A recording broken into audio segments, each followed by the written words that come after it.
नमस्कार, the leader Hindi के Bareilly bulletin में आपका स्वागत है। थोड़ा सा खाना यदि ज्यादा हम खाते हैं, हमको सदा अजीर्ण का भय हो, लीले जाता है सारे देश यूरोप के, ऐसे बड़पेटू हिटलर को ना हो कै। दूसरे विश्व युद्ध में जब हिटलर यूरोपीय देशों की आजादी का एक एक कर अपहरण कर रहा था, तब बरेली के किन हास्य कवि ने अपनी ये व्यंग्य रचना मोती पार्क में कांग्रेस की जनसभा के मंच से पढ़ी थी। उनके बारे में हम आपको बताएंगे, लेकिन इससे पहले एक नजर आज की बरेली की बड़ी खबरों पर। 47,000 युवा पहली बार डालेंगे वोट, 4,81,000 बढ़े मतदाता। उत्तर प्रदेश विधानसभा चुनाव से पहले बरेली में मतदाता पुनरीक्षण का काम मंगलवार रात पूरा हो गया। बता दें कि 3 साल में 4,81,186 वोट बढ़े हैं। इस बार जिले में मतदाताओं की संख्या 32,73,298 हो गई है, जबकि लोकसभा चुनाव 2019 में 27,92,112 मतदाता थे। इस बार 47,406 युवा पहली बार मत का प्रयोग करेंगे। तो वहीं बरेली की 9 विधानसभा में महिलाओं की संख्या में भी इजाफा हुआ है। एक ही बस को हरी झंडी दिखाकर किया गया रवाना। शहर में 25 इलेक्ट्रिक बसें चलाने का प्रस्ताव है, लेकिन लखनऊ से एक ही बस उपलब्ध हो पाई, जिसका मंगलवार को मेयर उमेश गौतम, विधायक डॉक्टर अरुण कुमार और नगर आयुक्त अभिषेक आनंद ने हरी झंडी दिखाकर उद्घाटन किया। नगर निगम से चली पहली इलेक्ट्रिक बस चौपला और चौकी चौराहा होकर लौट आई। अफसरों ने दावा किया कि सप्ताह भर के अंदर और बसें आ जाएंगी और नियमित संचालन शुरू कर दिया जाएगा। मंगलवार को लखनऊ में आयोजित कार्यक्रम में मुख्यमंत्री योगी आदित्यनाथ ने इन बसों को हरी झंडी दिखाई थी। बरेली में अभी 25 बसों का संचालन शुरू होने जा रहा है। आज हमारे पास 3 बसें आज प्राप्त हो गई हैं, इसीलिए आज बसों का शुरुआत कर दिया गया है। आज हमारे यशस्वी मुख्यमंत्री योगी आदित्यनाथ जी के द्वारा लखनऊ से वर्चुअल बैठक में हरी झंडी दिखाई गई और यहाँ हमने इस बस की शुरुआत की है।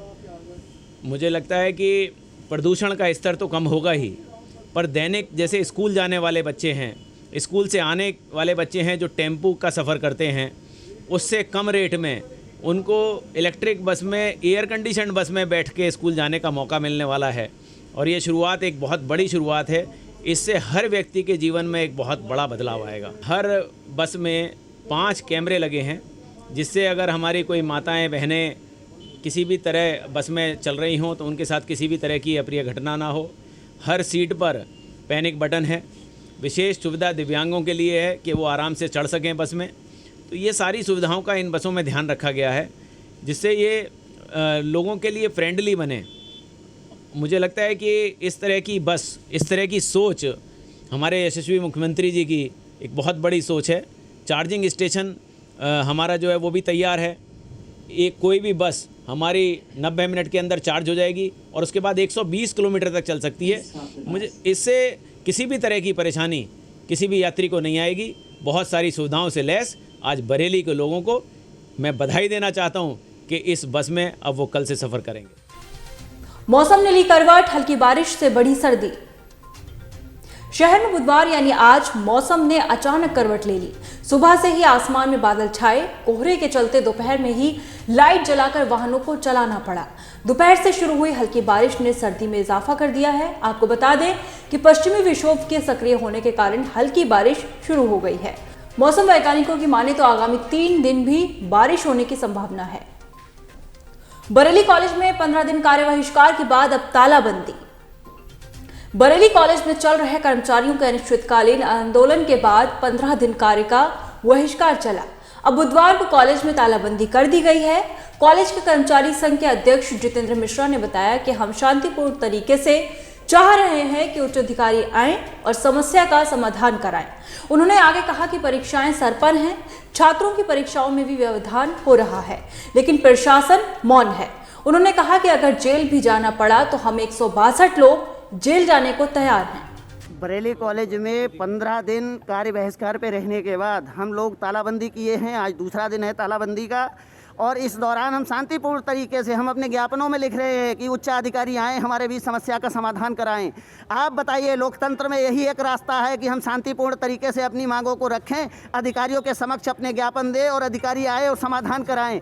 ये बरेली कॉलेज एक ऐसी संस्था है जिसको बर्बाद किया जा रहा है। उसके बावजूद भी जिला प्रशासन यहाँ देख रहा है, हम सबको ज्ञापन दे रहे हैं, कोई अभी तक हमारे बीच नहीं आया और हम कर्मचारी मजबूरी में यहाँ ताला डाले बैठे हैं।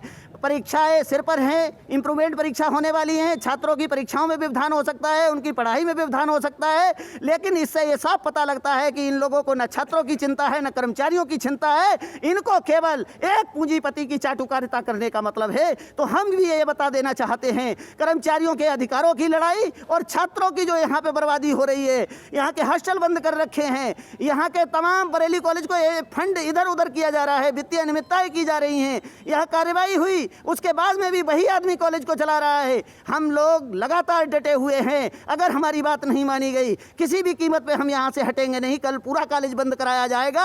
अगर इस मामले में 162 लोगों को जेल जाना पड़ा तो हम सब जेल जाने को तैयार हैं। कैंट विधायक राजेश अग्रवाल समेत 22 लोग मिले कोरोना संक्रमित। कोरोना संक्रमण के रोकथाम के तमाम कवायदों के बावजूद जिले में संक्रमितों का आंकड़ा तेजी से बढ़ रहा है। मंगलवार को कैंट विधायक राजेश अग्रवाल समेत 22 लोगों की रिपोर्ट कोरोना पॉजिटिव मिली है। इसमें ऑस्ट्रेलिया से लौटा युवक भी शामिल है। स्वास्थ्य विभाग की सर्विलांस टीम ने संक्रमित में आए लोगों के संपर्क में रहे लोगों की खोजबीन शुरू कर दी है। जिले में अब 54 लोग सक्रिय संक्रमित हैं। और फिलहाल आज के बुलेटिन में इतना ही। बरेली की और अपडेट्स के लिए देखते रहिए द लीडर हिंदी। आइए अब जानते हैं उन हास्य कवि के बारे में। उनका नाम था वेंकटेश कोल्हू। कोल्हू जी बाद में बरेली से बाहर शायद कानपुर में रहने लगे थे। बरेली के अतीत के साहित्यकारों के नाम विस्मृति के गर्भ में जा चुके हैं। कोल्हू जी का ही नाम क्यों? यहाँ के साहित्यकारों को यह भी पता नहीं कि आज़ादी मिलने से पहले यहाँ गोकुल प्रसाद भूषण की वीर रस की रचनाएं भी बड़े चाव से सुनी जाती थीं।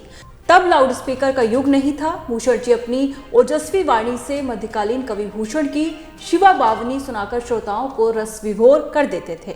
वो अपनी रचनाओं में ब्रजभाषा के छंदों का प्रयोग करते थे। मोती पार्क में ही हिंदू महासभा के मंच पर वो ज्यादातर अपनी रचनाएं सुनाते थे। शुक्रिया।